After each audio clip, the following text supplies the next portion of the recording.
Ką slepia mūsų emocijos? Ką? Ogi mūsų kilogramus.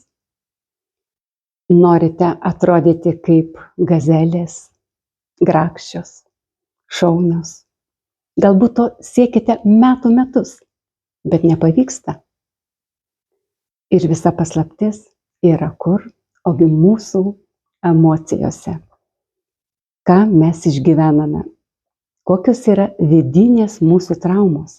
Nes tik dirbant su jomis mes galime tai sustabdyti, mes galime tai eliminuoti. Ir jūs galite jaustis ir būti, ir tapti tą žavingą, spindinčią, kerinčią tiesiog, moterišką savimi.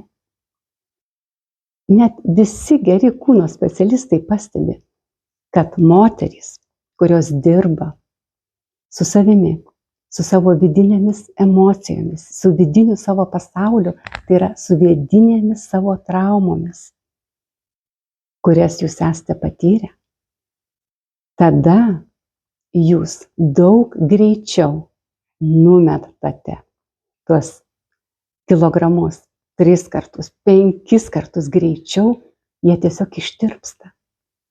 Ištirpsta tos jūsų traumos, kurias jūs patyrėte, nes tai jūsų nepasitikėjimas savimi.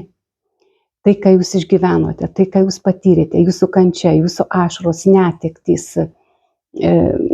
nesėkmės gyvenime.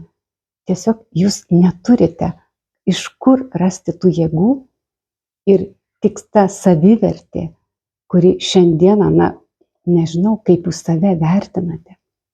Tai darbas su savo vidinėmis emocijomis.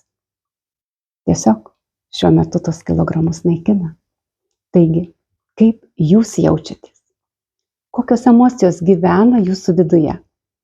Ir pažįstate save ir savo vidinės traumas? Ar pažįstate? Ar žinote tai? Ar žinote?